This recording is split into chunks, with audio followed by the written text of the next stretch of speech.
السلام علیکم معزز ناظرین، میں آپ سب کو دانیال حسن پروڈکشن پر خوش آمدید کہتا ہوں۔ اسلامی قانون اور فقہ کے متعلق ہمارا پچھلا ٹاپک تھا۔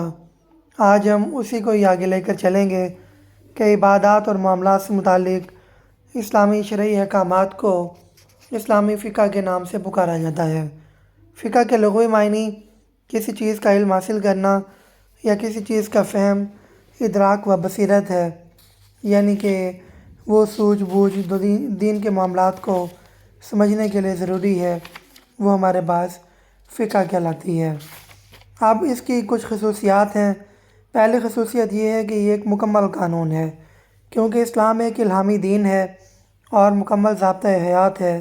ایک انسان کی ہر قسم کی ضروریات، خواہ ان کا تعلق معاشی، معاشرتی، سیاسی اور مذہبی معاملات سے ہو یا ان کا تعلق انفرادی اور اجتماعی معاملات سے ہو، یہ سب کا احاطہ کرتا ہے۔ الہامی قوانین ہر لحاظ سے مکمل ہوتے ہیں۔ اس لحاظ سے اسلامی فقہ، جس کی بنیاد الہامی کتاب ہے، ایک مکمل قانون ہے جو زندگی کے ہر شعبہ پر محیط ہے۔ کتاب و سنت پر انحصار اسلامی فقہ اور قانون اس لحاظ سے متوازن ہے کہ ان کا انحصار کتاب اللہ اور سنت رسول صلی اللہ علیہ وسلم پر ہے۔ اگر قرآن مجید یا سنت رسول سے کوئی حکم نہ مل سکے تو پھر اجماع اور قیاس کے دروازے کھلتے ہیں۔ اجماع اور قیاس کتاب اللہ اور سنت رسول صلی اللہ علیہ وسلم کے احکامات کے خلاف نہیں ہو سکتا۔ عالمگیریت کیسے ہے اس کی کہ یہ عالمگیر کے ہیں، نوعیت ان کی یونیورسل ہے۔ یہ کسی ایک دور، مخصوص علاقے یا نسل کے لیے نہیں ہے، بلکہ ہر نسل اور ہر دور کی ضروریات کا احاطہ کرتے ہیں۔ یہ اصول بڑے واضح، جامع اور ہمہ گیر ہیں۔ اسلام ہر دور کا مذہب قرار پایا ہے اور اس کے قوانین بھی ہر دور کے لیے ہیں۔ تعظیم اور احترام اسلامی قوانین الہامی قوانین ہیں۔ جس طرح دیگر قوانین غیر الہامی اور موضوعہ ہوتے ہیں، ان قوانین کو انسانی ذہن نے بنایا ہوتا ہے، جن پر عمل درآمد حکومت وقت کراتی ہے۔ اس لحاظ سے اسلامی قوانین کو یہ شرف حاصل ہے کہ اس کی تعظیم اور احترام بغیر کسی خوف کے از خود کیا جاتا ہے۔ حکومت وقت کو اس میں سختی نہیں کرنا پڑتی، یہ اسلامی قوانین کی ایک اہم خصوصیت ہے۔ یکسانیت اسلامی قوانین یکسانیت کے حامل ہیں۔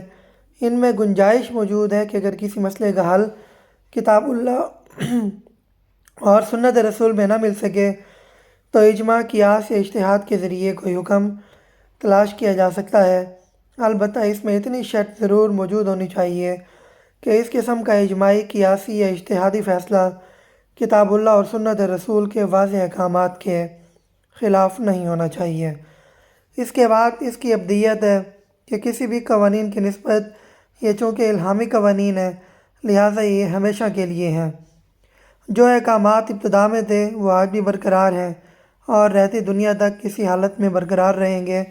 ان میں کسی قسم کی کوئی تبدیلی نہیں آ سکتی، کیونکہ ان قوانین کو بدلنے کا اختیار انسان کے پاس نہیں ہے۔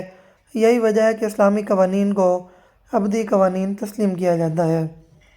دائرہ کار کیا ہے ان کا، ان میں کون کون سے ٹاپک آتے ہیں، تو وہ ہم ان کو تھوڑا سا دیکھ لیتے ہیں کہ ان میں عبادات سے متعلق، جیسے نماز، روزہ، حج اور اس قسم کی عبادات، ان سے متعلقہ جو احکامات ہیں وہ اسلامی فقہ کے دائرہ کار میں شامل ہیں۔ ایسے امور جو براہ راست اللہ اور بندوں کے درمیان تعلقات کو استوار کرتے ہیں، وہ اسلامی فقہ کا ایک اہم حصہ ہیں۔ معاملات روزمرہ زندگی کے اکثر معاملات جو خرید فروخت، امانت، ضمانت اور لین دین سے متعلق ہوں، اور اس قسم کے دیگر تمام معاملات اسلامی فقہ کے دائرہ کار میں شامل ہیں۔ معاشی، معاشرتی اور مالیاتی قوانین، احکامات اور معاملات بھی اس میں شامل ہیں۔ مناکحات ایسے تمام معاملات جو نسل انسانی کی بقا سے متعلق ہیں، اسلامی فقہ کا حصہ ہیں۔ یہ معاملات نکاح، طلاق، عدت، وراثت، وصیت اور حسب نسب سے متعلق ہیں۔ یہ تمام معاملات اسلامی فقہ کا حصہ ہیں۔ عقوبات یعنی ہر قسم کے جرائم، ان کی وضاحت، تفصیل اور سزاؤں کی وضاحت اسلامی قوانین میں موجود ہے۔ جرائم جیسے چوری، قتل، ڈکیتی، زنا، قذف، قصاص، تعزیر اور دیگر قسم کے معاشرتی جرائم اور ان کی سزاؤں کا احاطہ اسلامی فقہ کرتی ہے۔ حکومت و خلافت اسلامی فقہ حکومتی اور خلافتی معاملات، بین الاقوامی تعلقات، جنگ، امن، صلح کے احکامات، وزارتوں کے احکامات اور محصولات کی تفصیل بھی موجود ہوتی ہے۔ اس کے بارے میں واضح احکامات ملتے ہیں۔ مخاصمات یعنی کوئی لڑائی وغیرہ، ہر قسم کی عدالتی و نیم عدالتی مسائل، دفاع کے اصول اور نظام عدل کے بارے میں احکامات اور ہدایات اسلامی فقہ میں موجود ہیں، اور نظام عدل سے متعلقہ تمام معاملات اور مسائل کا حل بھی اسی میں موجود ہے۔ اب جو فقیہ ہوتا ہے یعنی جو فقہ کو جاننے والا ہوتا ہے، ہر شخص اس کو نہیں کر سکتا، ہر شخص فقیہ نہیں ہو سکتا۔ ان مسائل پر تحقیق، تفتیش اور بحث و مباحثہ کے لیے اعلیٰ قابلیت اور صلاحیت درکار ہوتی ہے۔ چند اہم قابلیتیں جو ایک فقیہ کے لیے ضروری ہیں وہ یہ ہیں کہ اس میں مال کا طمع اور لالچ نہ ہو، اس کے پیش نظر انفرادی نہیں بلکہ اجتماعی مفاد ہو، دنیا سے کسی قسم کا لگاؤ نہ رکھے، دنیاوی کاموں میں مصروف ہونے کے بجائے آخرت سے لگاؤ رکھے، متقی اور پرہیزگار ہو، کسی کی حق تلفی نہ کرے، مسلمانوں کی آبرو کا تحفظ کرے، دین میں مکمل بصیرت اور سوجھ بوجھ رکھتا ہو، اعلیٰ دماغ اور اعلیٰ صلاحیتوں کا مالک ہو، دینوی اور دنیاوی امور میں اللہ کی مخلوق کی مصلحتوں کا ماہر ہو۔ تو یہ مطلب کہ اسلامی قانون کی کچھ خصوصیات تھیں جو ہم نے آپ کے سامنے رکھیں۔ تو آپ کو یہ ٹاپک کیسے لگا آپ نے کمنٹ باکس میں ضرور بتانا ہے۔ اگر چینل سبسکرائب نہیں کیا تو لازمی سبسکرائب کر لیں، اپنے دوستوں تک پہنچائیں۔ اگلی ویڈیو تک کے لیے اجازت دیجیے، پھر ملیں گے، تب تک کے لیے اللہ حافظ۔